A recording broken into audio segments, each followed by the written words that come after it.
So good afternoon, everyone. My name is Alexandra Sinatus, and I am the Director of Program at Maryland Humanities, which creates and support bold experiences that explore and elevate our shared stories to connect people, enhance life, and enrich communities. Since I told you who I am, I would love to know who you are and where you're coming from. So I would appreciate if you could put it in the chat box. I would like to thank you for coming to the Designing Culturally Inclusive Programming series, which focuses on strengthening nonprofit infrastructure and facilitating deep engagement on key topics so that organizations can achieve lasting change. Throughout this series, we will bring practitioners and scholars to help us engage with different themes: positionality, collaboration, inclusivity, power, decolonization, and programming. This series is actually part of the National Endowment for Humanities Special Initiative, A More Perfect Union, which is designed to demonstrate and enhance the critical role the humanities play in our nation, while also supporting projects that will help Americans commemorate the 250th anniversary of the Declaration of Independence in 2026. The series will not have been possible without the labor and support of the Maryland Humanities staff. So today's event is about the commemoration of the 250th anniversary of the Declaration of Independence in 2026. While for some, this is considered a celebration, others focus on the commemoration of an important event in American history. The difference between a celebration and a commemoration has become a key point of interest across the United States, as many organizations think about the anniversary. To some, a commemoration will be focused on the continual effort of the US to live up to its funding documents. So we have with us 4 people that will help us think about these multiple contexts and interpretation with care and intention. So the first person we have is Lila June.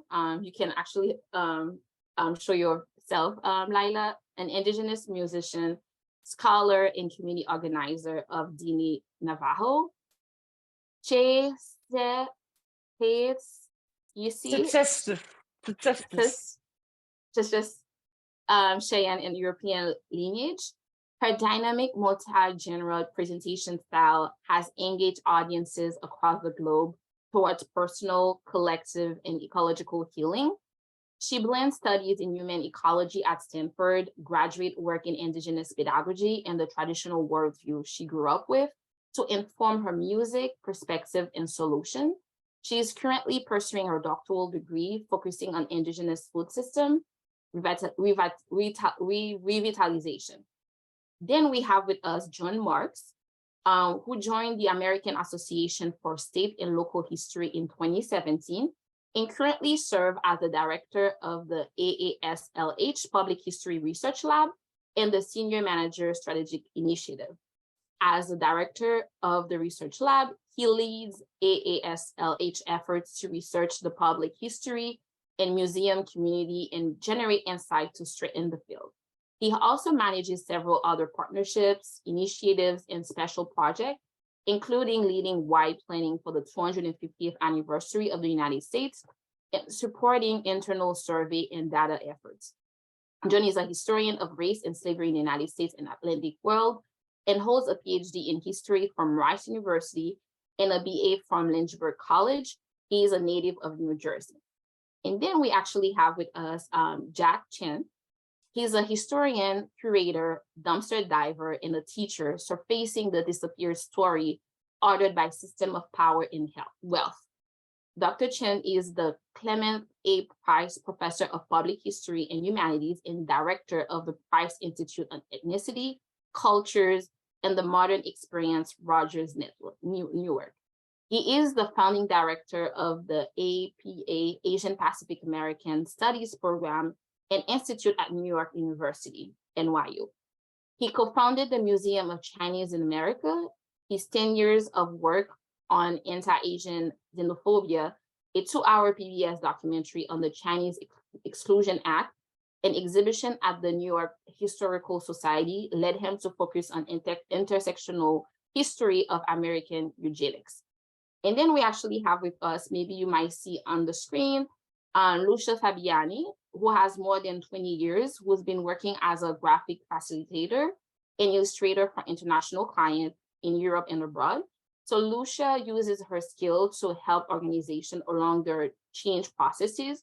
We call special attention for NGOs and topic around environment, education, and gender equality. And Lucia will be capturing today's conversation that we have. She's actually going to be producing a graphic after this event. So, well, on that note, I would like to thank everyone for joining, and also specifically our panelists today. So what I will do is, to begin today's conversation, I will start with you, John, because I know for a lot of people, they may not know, for instance, actually, you know what I will do is I'm going to start with general questions for our panelists. So the first question I have is, and John, you can actually answer that particular questions, like, how do you view the 250th celebration or commemoration? So what are your thoughts on this? Yeah, well, first, thank you so much for having me. Thank you to my co-panelists for letting me join them, and to all of you for attending. I've been involved in work on the 250th anniversary for over 5 years now. AASLH got involved at about 2016, 10 years out from the anniversary, and I joined in 2017. And so I've had a lot of time to think about this question and to talk about it with colleagues around the field. And certainly when we at AASLH are thinking about the 250th, we're most often using commemoration as our kind of foundation rather than celebration. But I think one thing that we've started to see, especially in the last couple of years, is that kind of debate about whether this is a celebration or a commemoration in and of itself has become something of a political flashpoint or cultural flashpoint. And so I think everyone thinking about their involvement in 250th programming and thinking about their relationship to this anniversary does need to be kind of intentional about the language choices that they're making, about the decisions they're making about how they describe their programming. And I will say that I think there's hesitation on one side among some of our colleagues that this is going to be too celebratory, and it's going to be jingoistic, and it's going to be this only sort of unthoughtful, uncritical celebratory narrative. But then we see equal kind of concern, and in talking with partners that have spoken with their communities, equal concern that it's going to be only critical of the U.S. past. And so I think finding that balance in the way that we describe our programs and the way that we approach our programs is really important. So much. Thank you so much, John. And now actually we'll turn it over, the same question to you, Lila, and ask for your thoughts. What are your thoughts? How do you view it in terms of the 250th celebration? Is it a celebration? Is it a commemoration? Or is it none to you? So what are your thoughts on this, Lila? Yeah, well, I think to answer your question, I'd like to ask a question in return. Just imagine for a moment that when you looked up the Declaration of Independence, that in it said, the king has made it hard for us to go against the Haitians, who are merciless savages, and who have indiscriminately murdered us, when actually the opposite was true, right? Or imagine for a moment if you picked up the Declaration of Independence and you read the transcript and it said, we are grateful for the subjugation of Asian people because they're merciless savages and they're horrible people. Or imagine you picked up the Declaration of Independence and it said, we're so grateful that these European people are out of our hair because they're merciless savages. So I just wanted to show that that's actually what it says about my people. If you look at the transcript of the Declaration of Independence, and you go down a little bit, it says, they're talking about the king here.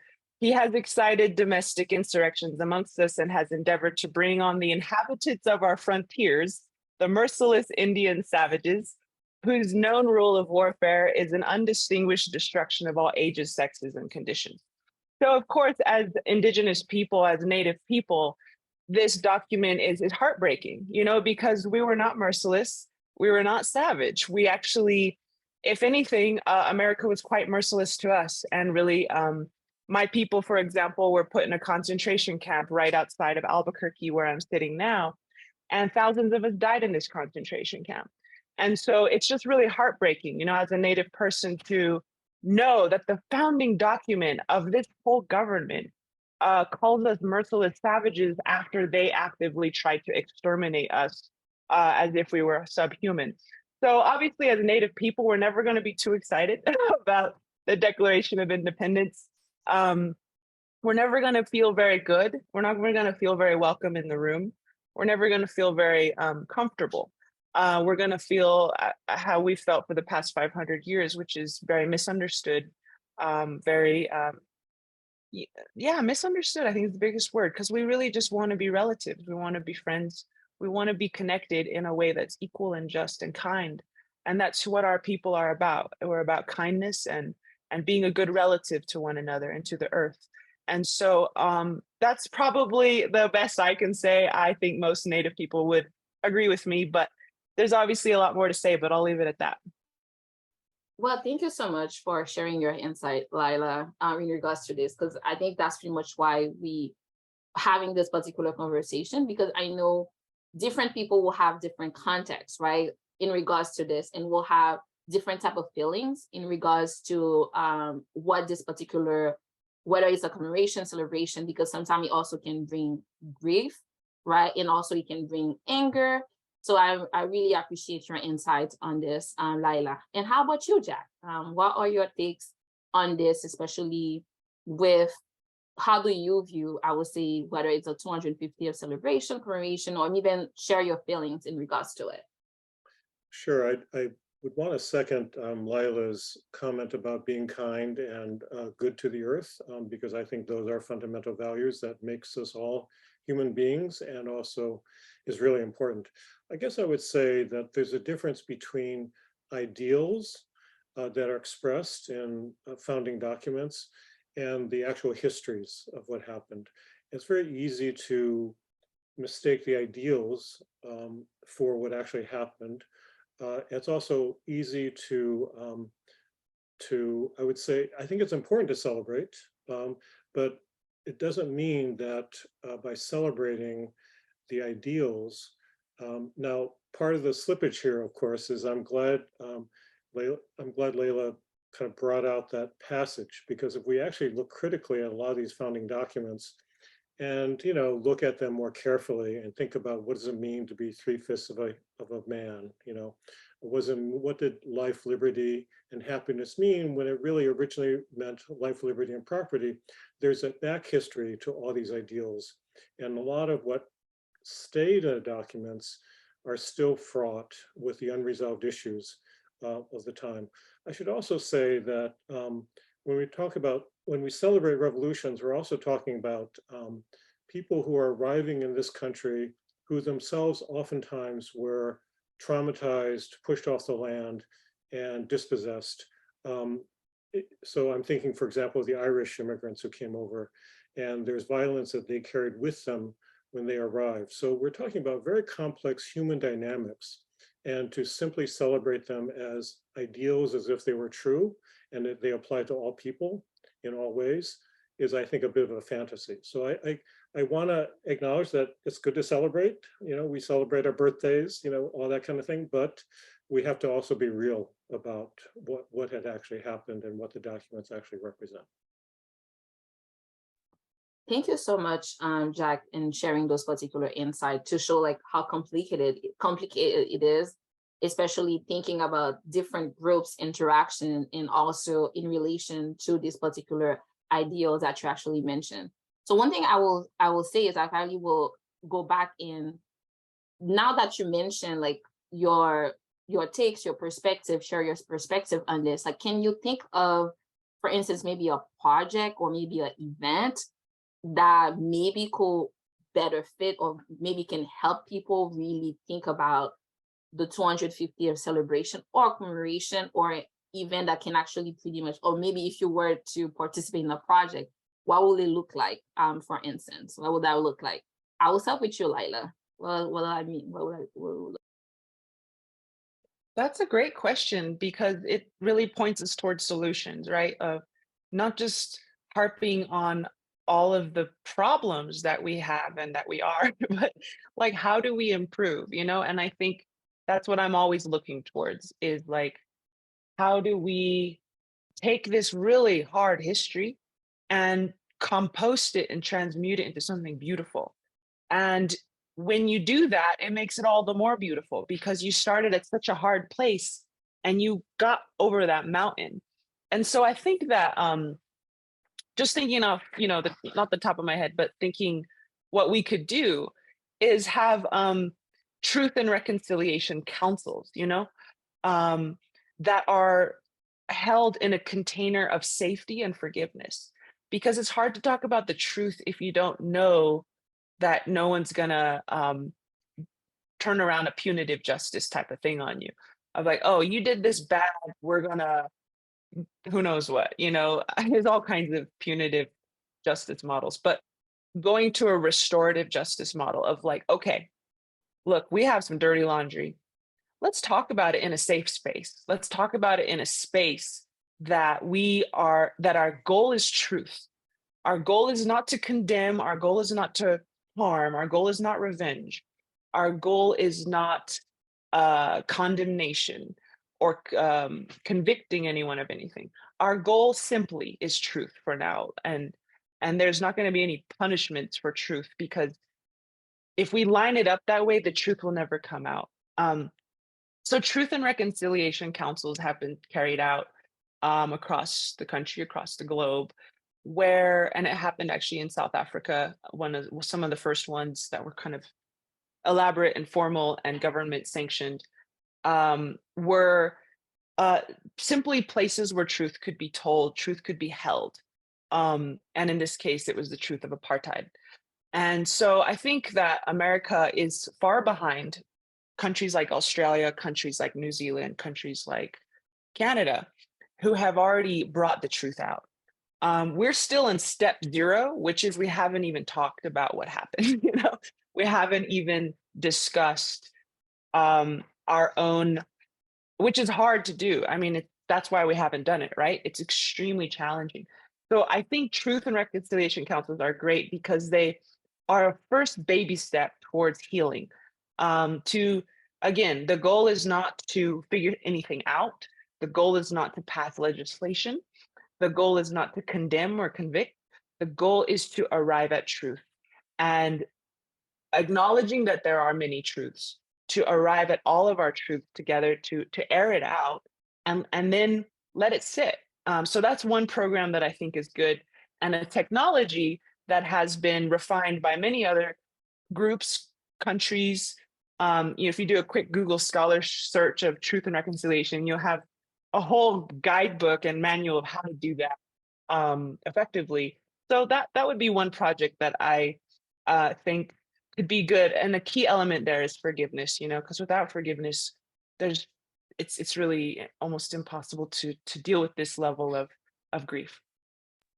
How about you, Jack? What are your takes in terms of like projects or events you can think of?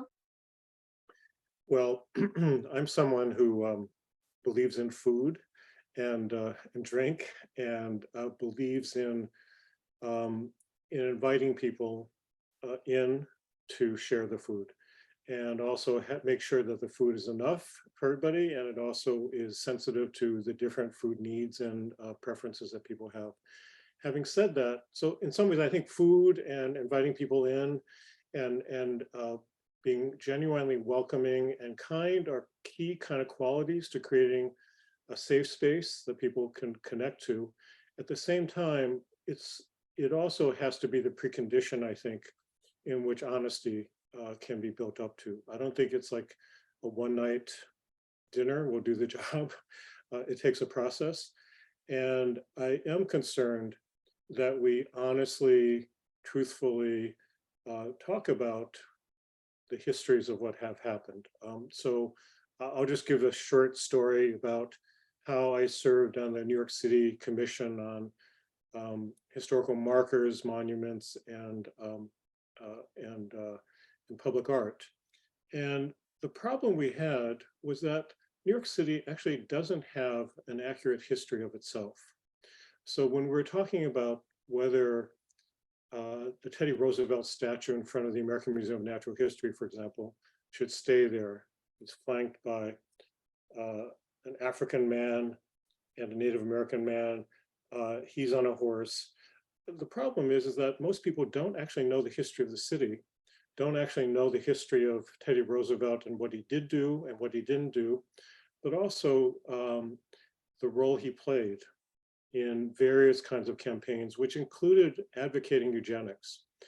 So on the one hand, he's celebrated because he was seen as a hero of various wars. He was seen as a man who believed in national parks and all these things. But we tend to only know certain parts of that story and not the fuller story.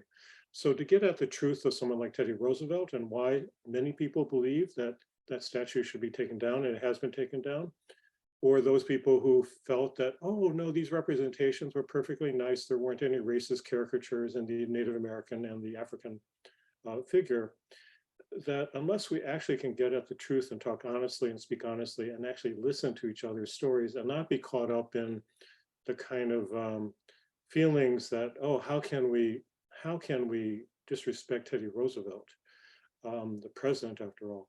These are complicated questions that we have to feel comfortable enough and honest enough to say truthfully to each other and begin to understand what each other is saying. So I think I agree, truth and reconciliation. I also believe we have to figure out a way to actually, not all of us all at the same time, but some of us beginning to speak honestly to each other and listening. Thank you so much, Jack, for this. And also with terms of food, I do believe as well that food can actually bring a lot of people together. And that can be that particular point to connect different groups where they can actually share their stories. So how about you, John? Can you share your insight on maybe what projects that you actually have seen, for instance, that you can think of that will really fit that particular 250th celebration or commemoration? Yeah, well, I really appreciate both Lila's and Jack's comments, and thinking in very much along the same lines. I think I've heard in my conversations over the past few years with people about what they hope the 250th will achieve. I've heard a lot of people say that they hope that this anniversary can be a source of unity, national unity moving forward, and that always strikes me, and I think reflects Lila's and Jack's comments, that that's kind of a few steps down the road, that we can't talk about unity until we talk about the history and talk about truth and talk about reconciliation. I think everyone comes to these histories thinking that their understanding is, many people anyway, think that their understanding is the truth, and the other understandings are the things that are, kind of disturbing the truth. And so need to be careful around our use of that term, I think. But I really look at this opportunity or this anniversary as an opportunity to really take stock of where the nation has been, not just over the last 250 years, but the last 500 years, 5,000 years, and all the way up until yesterday, and an opportunity to really share histories that are honest and are reflective, are true to the diversity of the past and of the communities we serve now.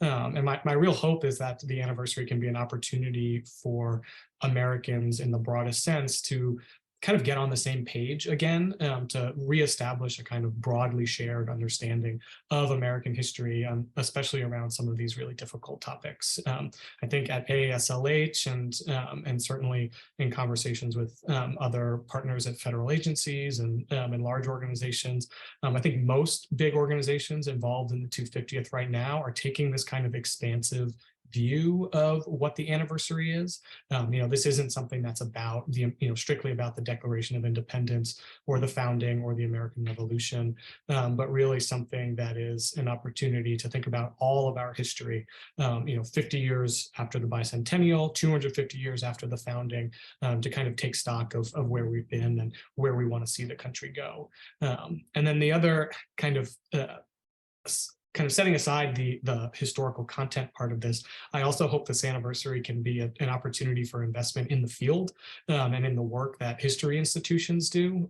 I can say more about this in a bit, but the bicentennial was hugely transformative for the way museums and historical societies and preservation organizations operate. And so would like to see this anniversary be similarly transformative for the work of the field. I'm thinking specifically about the impact of climate change and of natural disasters on cultural heritage and collections, and the huge need for support in that area, and hope the 250th can kind of be a catalyst for people thinking that if we want these collections in community archives and churches, in culturally specific museums, small organizations, places that really need this kind of help, if we want those collections to survive to the tricentennial, to be able to continue investigating and telling those stories, that the 250th can be an opportunity for investment along those lines. Thank you so much, John. And while I actually have you here, I do have, because I know you mentioned something about AASLH efforts, for instance. Can you kind of like provide a bit of background about the organization?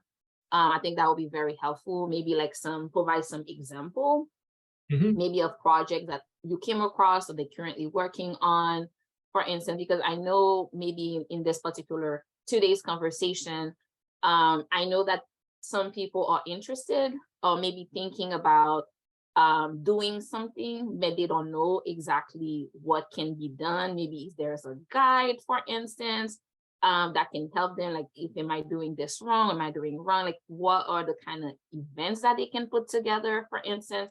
Can you talk to us a little bit more about that, John? Yeah, I'd be happy to, and I'll do my best to not take up the whole rest of the 30 minutes we have, because I could talk about this all day. But AASLH, for those of you who don't know us, we're a national membership organization serving history practitioners and history institutions of all types and sizes. We do an annual conference, professional development, webinars, trainings, research, things like that. And we've been involved in thinking about and helping the field plan for the 250th since about 2016. I came on in 2017 and took that on as part of my job. And our focus from the very beginning has really been on the opportunity that this anniversary presents to us as practitioners and presents to the country. I'm less interested in the specifics of commemorating or celebrating the revolution than I am of how this anniversary can result in an opportunity to reach new audiences and an opportunity to build capacity at history organizations through new sources of investment. We really see the 250th as an opportunity to kind of achieve two parallel goals for the field. So one, as we've been saying, it's really a chance to share, for history organizations to share with communities a more honest and reflective history, to develop programs that are really inclusive of the audiences we're trying to serve right now, and that speak to this incredible diversity of the past. And then second, it's a chance to strengthen history organizations, to generate new funding, to advance new professional practices, to expand capacity. That this anniversary can really be an opportunity to accelerate the changes that we want to see in the field, to set our work up for really be the best that it can be in the next generation. And so the way that we've kind of approached that over the last few years has first been a lot of listening. 2017, 18, 19, we did a lot of listening session at national and regional and local conferences all over the country to understand how practitioners were thinking about this anniversary, what they hoped it would achieve. And then our kind of big contribution that we published in 2020 was what we called Making History at 250, the field guide for the Semiquincentennial. And so we worked with scholars and museum practitioners and public historians of all kinds to try to develop some thematic guidelines that could really serve institutions that wanted to get involved in the 250th, but weren't totally sure how to connect what they do to this anniversary. And so these give some really broad kind of on-ramps and entry points for how different organizations can connect what they do with this broader anniversary, so that they can feel like they are both operating within the areas that are their areas of expertise and doing what they do best, while also staying connected to this kind of broader commemoration effort. And then in the field guide, we also try to lay out a little bit of sort of our vision for the field and for this anniversary, of the ways that it can help us bring these more inclusive histories and more inclusive approaches to the forefront, can help us tell new stories and reach new audiences, and kind of why it's important for organizations to be a part of this work. Thank you so much, John. And I will guide that particular questions to, I will say, to Jack, because you're also a historian and you're also doing similar work. Because for instance, at the beginning, you also mentioned how you were working with the city of New York. So can you tell us, for instance, a little bit about your work, and also how organization itself, like thinking about the 250th celebration or commemoration, how can organization work, for instance, with Asian communities with care and intention as we approach this particular event, I will say? Yeah, I'll try to be very brief, because I'm just aware of how little time we have. But as a historian, I would unpack it much more. I guess I would say that I've come to the realization in my decades of doing historical work and public programming and public history and humanities, is that it's no longer enough to simply focus on one group. And the causes of anti-Asian racism are not about so much Asians and what Asians didn't do or did do, but it's really as much about the deep history of colonialism in the United States. So that it's very much about the land. I very much agree with Indigenous scholars who are talking about the land is the key question to play that we need to understand, and the dramatic contrast of the Dutch and British in my region, New York and New Jersey, had in terms of their connection to the land and basically pushing Indigenous people off the land. But it wasn't just off the land, it was actually the relationship to the land and to all living relations that had been part of the Indigenous understanding, and basically treating the land as simply a resource to be clear-cut or to get beaver pelts for, or whatever it may be. And that extraction process, which involved also leading to bringing in enslaved peoples. So dispossession, extraction, and enslaved peoples were deeply connected. They were not separate events that happened to separate people. They were intimately connected. And what was all that for? It was for trade. It was for global trade. And that's where the China trade, Chinese people who were creating things over in China that Westerners wanted, it could be silks, it could be lacquerware, it could be whatever. And that's in many ways something we have to grapple with. There's an intimacy in those kinds of interrelationships historically that we have to acknowledge. And that's really the foundation, more than the founding documents, of what actually happened. So how do we reckon with that? So in some ways, I think we need to understand how intimately these histories are intertwined, as opposed to thinking of them as separate histories. So anti-Asian violence is not separate from these other violences that happen for Indigenous people or anti-Black violence. They're actually connected. But then the reality is that as Asians began to come, then also Asians don't know that history, and also don't know how to position themselves as immigrants on top of the settler colonial history that was actually here. So that's in some ways the challenge that we have, is how immigrants can begin to understand what that more fundamental history is really about. And their experience is not simply, oh, Statue of Liberty, we all believe that we're all equal and we're all, together, but there's a harder founding history that we're all a part of. We have to kind of acknowledge. I really like your take on this, Jack. And I'll probably ask another question, and I will turn it over to Lila, and then from there we'll open the Q&A, and then I think some of the questions actually will draw in into the Q&A, because so in a way you are still saying that the way we are trained, because essentially you're a historian, you're also in a college, you're also part of university, part of academia as well, but you also work with the public as well. So I think So in a way, you're saying that the education also should be intersectional in a way, because one of the things that when you think about, for instance, how even myself, how I was trained, is that if you're interested in anthropology, you focus on anthropology. If you're interested in history, you focus on history. If you're interested in sociology, you focus on sociology. And if you're in the humanities, then you just look at those texts, like for instance, literature. But a lot of the time, there is not a lot of intersection that comes into play to really help you understand, to help you really grasp what does it mean in terms of like thinking about how you hear, especially for instance, in my case, I am a Haitian immigrant, like how you hear, what brought you here, and also all of those particular like factors that you mentioned, such as colonization and even and also extraction and so on. So I really like that. So is that what you're saying as well, that the education itself should be intersectional in a way, Jack? Yes, absolutely. So, and just to say a little bit more is that I think we're so segmented and hyper-specialized and fragmented that we can't get at the truth that way. We have to be able to put it all together and to be able to honestly speak across these silos and fragmentations. So why do we have corn? Where did corn come from? Just getting back to food, if we understand how these things followed migrations within the Americas before colonization, and then what happens to corn after colonization.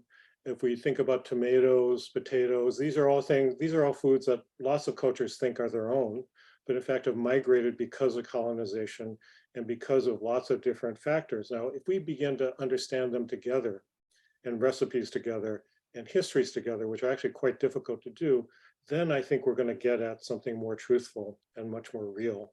That I hope the great majority of people can say, yes, actually, that makes sense. Thank you so much, Jack. And now I'll turn it to you, Lila.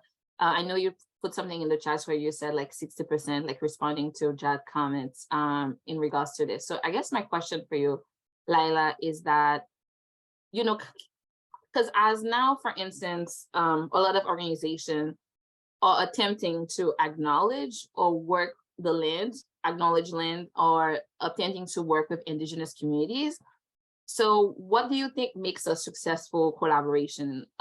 Especially like that's also something that's getting traction, people are trying to do. So what do you think makes for us like a successful collaboration? Yeah, that would probably be a whole Zoom call in and of itself, but some key tenets of successful solidarity work with Indigenous peoples. Number one is it needs to be Indigenous led.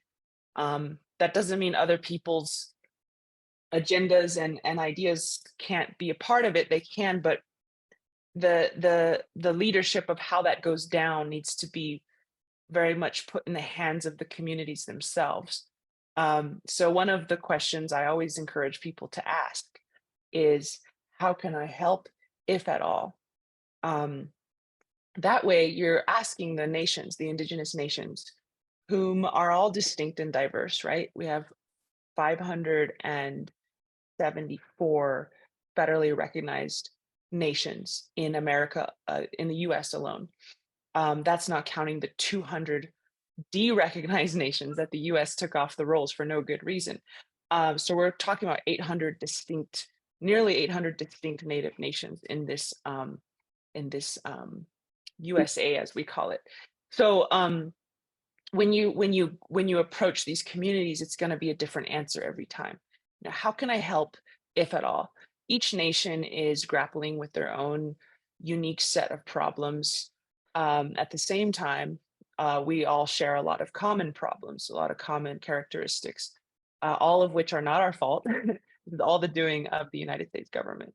And so how can I help, if at all, is a really good starting question, because you're putting the solidarity work in the hands of the Native nations themselves, and you may get some very interesting answers. And that also helps you avoid the accidental mistake of saviorism or paternalization, where you think you know what the Native nations need, So you get to learn. It's so exciting. It's such a fun opportunity to say, how can I help, if at all? Because then you get to learn from their perspective, the way they present it, what they're going through. You get to learn so much just from listening to them. I also think that solidarity work, successful solidarity work, is really humble and really gentle, because you're working with Native nations who are trying to bounce back from attempted genocide. You're working with Native nations who have been very brutally abused and mistreated, and I mean, stuff that you could hardly even talk about on a Zoom call. It's been really bad, you know. Just the level of brutality that Native peoples have endured, every single one of them, and continue to endure in many cases. So you have to go real humble, real gentle, because everything hurts. You know, I don't know if you've met a kid who grew up in an abusive home, but everything hurts. Even the smallest things can cause a meltdown. And that's not necessarily true. I'm not trying to paint Indigenous peoples as these babies or anything, because we're not. We're strong, we're resilient. But just know that just waking up in the morning hurts. Our languages are going extinct. Our land is not only stolen, but being pillaged and harmed. The oysters in Washington, D.C. are all gone. The chestnuts are all gone. The buffalo are all gone. So every morning we wake up, it's a challenge. We have diabetes epidemics. We have poverty. The median household income of my nation is $30,000 a year for the whole household. The median household income is $30,000 a year. So a third of my people have no running water right here in America. A third of my people have no electricity. So we're talking about a highly marginalized, excluded population. And so when we go gentle, we go humble, and we go excited to learn. And no, even though you have to do the humble, gentle thing, I don't want to give people the impression that we don't want people to come. I think by and large, we're aching for people to come to us. We're aching for people to engage in a relationship with us. We're aching for people to lend an ear. We're aching for people to give a shoulder to lean on. We've been aching for it for 500 years. So I don't want to give people the impression that we don't want to go approach Native nations. We absolutely do. And the last thing I'll say is that there is a big difference between the tribal government and the Indigenous grassroots community. Tribal governments are very much wrapped up in the Bureau of Indian Affairs. They're oftentimes very much wrapped up in extractive industries, because that's why those government agencies were created, was to facilitate the extraction of reservation resources. So the grassroots, the people themselves, the community, in my opinion, are more often than not the people you want to go to. The nonprofits, the female-led organizations, the people on the ground are actually a more productive interface to approach these nations than the tribal government themselves, who is often all too busy to talk anyway. So I hope that helps a little bit, just a little bit of best practices for when you're approaching Native nations. So what I'll do is we're gonna start opening up the Q&A, but I think your answer actually sort of highlighted sort of like the need for healing in a way, because you said being gentle, especially, and I think when you even think about the pandemic and everything else, and you're also talking about that particular horrible history, right? So what do you think, Lila, and I would say like a short answer, healing could look like, I would say in 20 years, so we can actually open up the Q&A. So what do you think it could look like? What healing could be, I would say?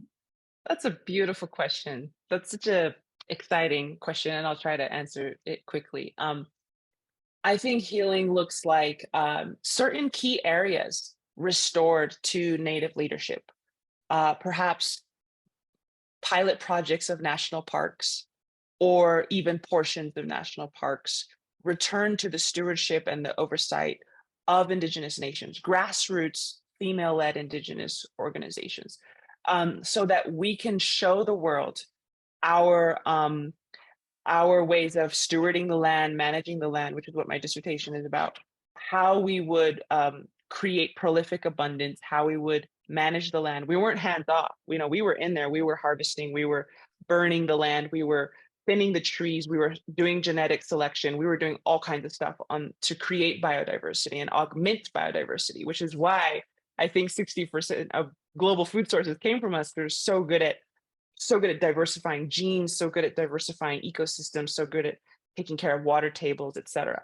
So that's a big one, like Jack said, land, access to land and resources and labor is the root of colonization, right? So in order to heal that, I think we have to return lands as both a symbolic and a pragmatic gesture.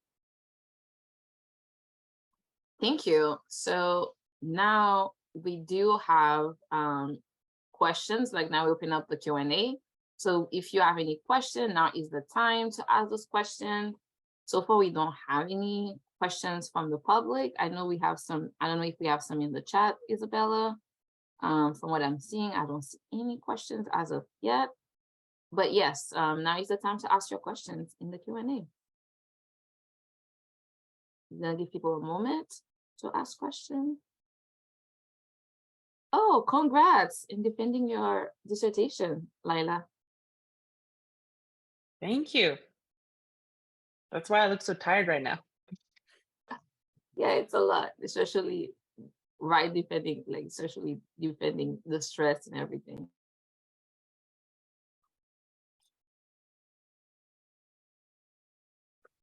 Is it okay if I just jump in with a comment? Yes, you can, Jack, while we're waiting for questions. Yeah, great. So John was talking about climate change earlier, and Lila was also talking about healing the land. I think that's really the big question that we all face right now, that how are we going to deal, for those of you who are starting to, who have been grappling with this issue, and of course there's a lot of anxiety just imagining all the birds and the insects and all the creatures and humans who have been deeply affected already by pandemics and climate change. How do we deal with it? And I really do believe that unless we actually can get back in touch with indigenous philosophies and approaches, and that includes Africa, includes Asia, includes North America, includes South America, includes the world. I mean, there are indigenous people everywhere, is what I've been taught by the chief of the Turtle Clan of the Munsee of the Lenape peoples.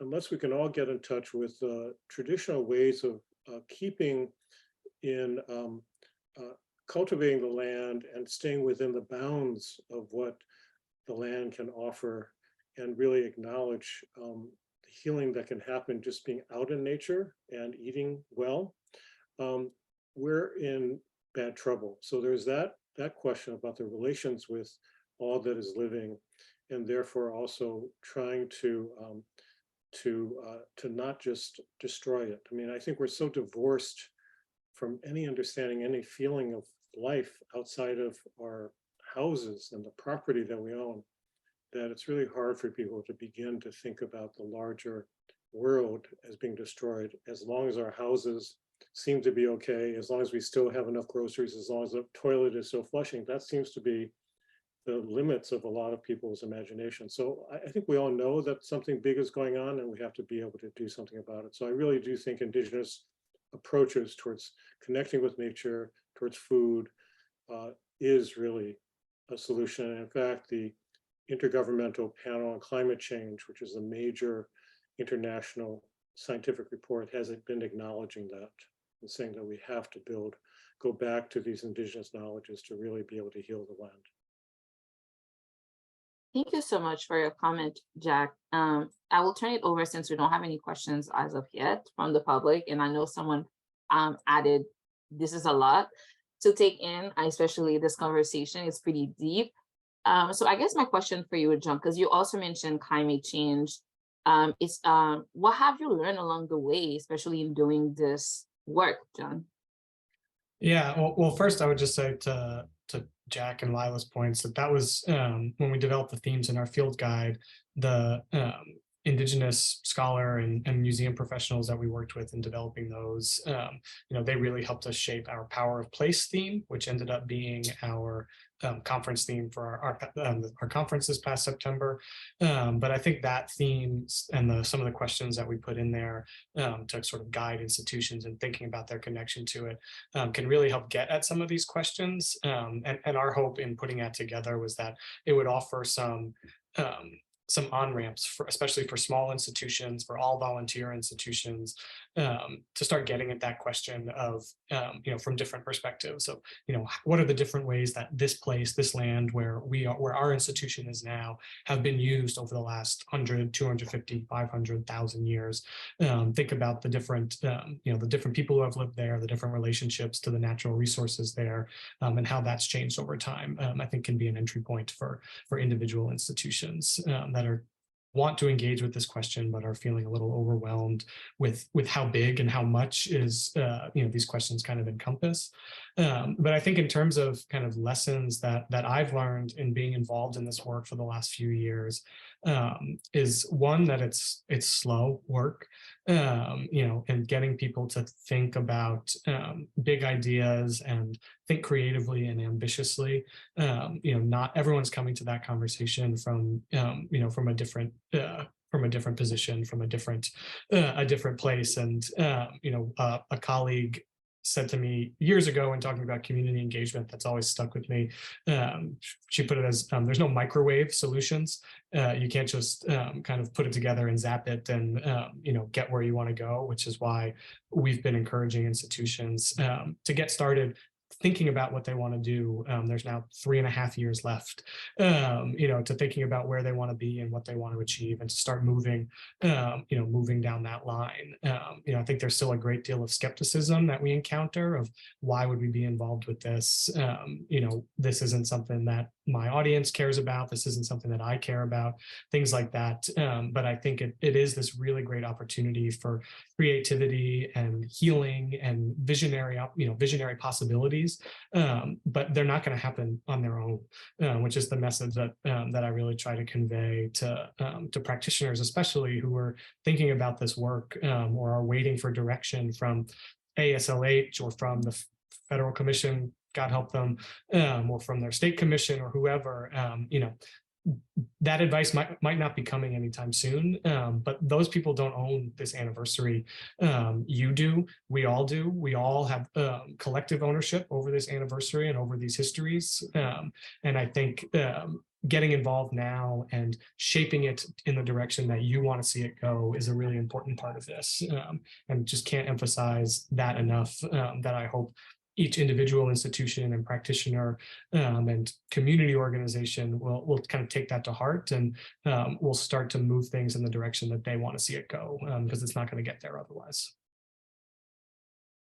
Thank you so much for this, John. I think Laila wanted to ask both of you some questions, because since we don't have any questions in the Q&A as of yet. So go ahead, Laila.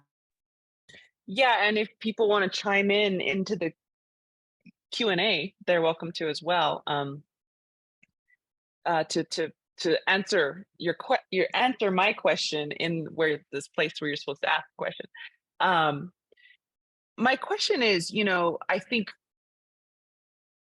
the reason we're not just jumping on board with the celebration is because there are issues we have not resolved, right? And with the lynching of George Floyd, a lot of this has been brought to the fore, and it's been a challenge for some. But so I think we all acknowledge that there needs to be a deeper celebration / commemoration this time, right? But then the elephant in the room is that it's very challenging to look at these things. I don't feel that as much, but I know some of my colleagues and contemporaries, it's incredibly challenging. It's easy for me because I'm on a different side of the table, but I think for general America, if you will, especially folks who are not engaged in these discussions on a daily basis in the university or wherever, these are very hard topics to even consider, much less discuss. So my question is, what is that cognitive block to open up to these hard topics? And can we focus more on that as a site of putting our attention there, so that, because it's not so much the truth that needs to be said, we've been saying it a long time, but there's this block from wanting to hear the truth. And what is that block, and how can we have compassion and understanding for that block so we actually are constructive? I guess, if that makes any sense at all.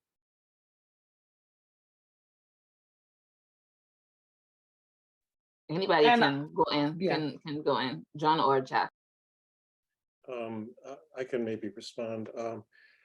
I think that's an important question. That's a fundamental question. And, you know, I think it's also tied to, well, at least two things I'm thinking about. One is that people are coming from other places where they've oftentimes been coming from wars and violence.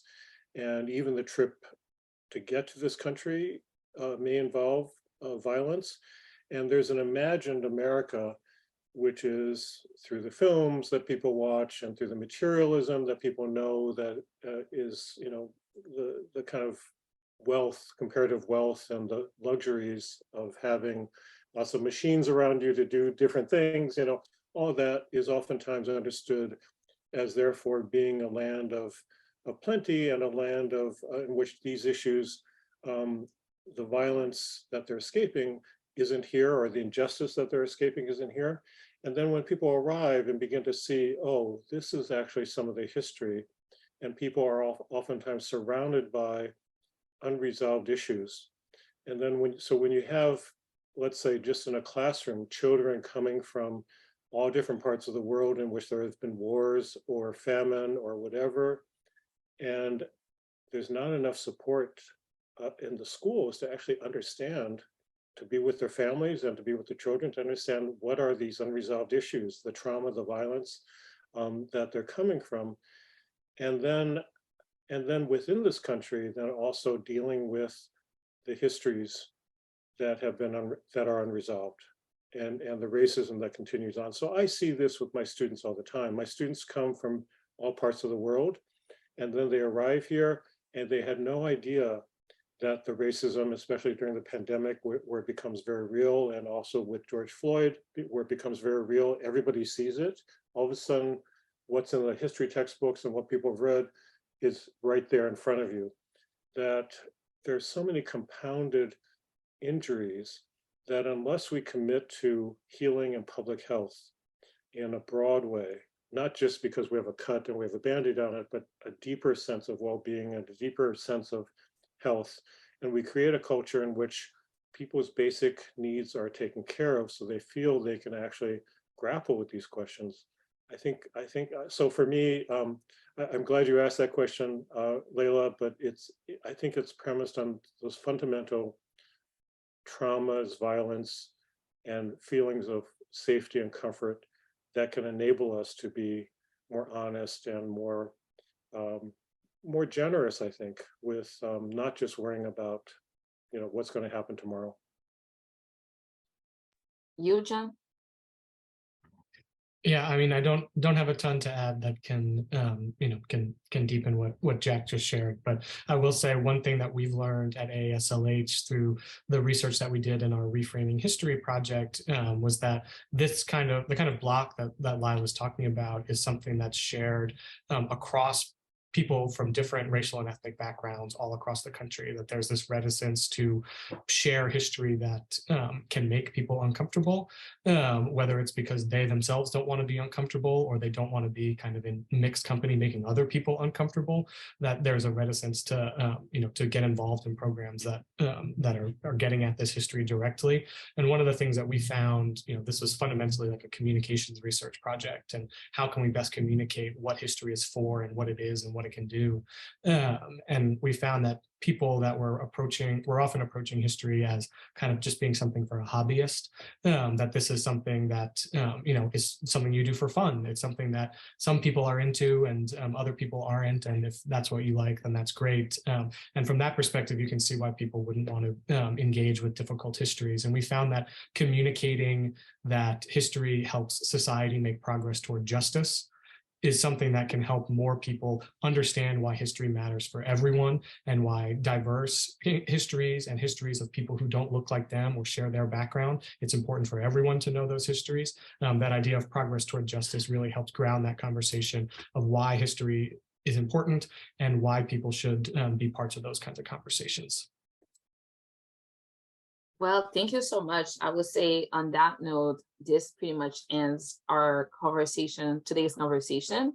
It was, I would say, very rich in terms of what we had to learn. So I think the takeaway from what we said today is that if you are an organization and you are interested in doing an event for the 250th celebration or commemoration, you should definitely be mindful and intentional in terms of how you can actually approach this, because there are multiple contexts, multiple histories, and some of them are very complicated. So how you actually can interact and approach this particular, I would say like these particular stories, right? And when you are doing it, do it with care, do it with intention. And I don't know, I will say what Lila mentioned is like, do it with not only with care and intention, but also be humble. And then John mentioned that you do have that right to decide how do you want to envision this. So you don't have to wait for the community to do something. You can decide within your own communities, how can you make sure you do something that can actually celebrate or showcase those particular conversations you want to have within your own communities. And Jack mentioned that it also has to be, in a way, intersectional in a way. So you have to think about all those different stories that are all linked and connected to land extraction and colonization in a way. So thank you so much, Jack, for being with us today. Thank you so much, John, for being in conversation with us. And thank you so much, Lila, which I know you have to go. Thank you so much for being here. And also thank you so much, Lucia, for capturing the conversation we had today graphically, and we'll be able to share that with you. On that note, thank you everyone for being part of today's conversation, and we look forward to seeing you at our next event. Thank you.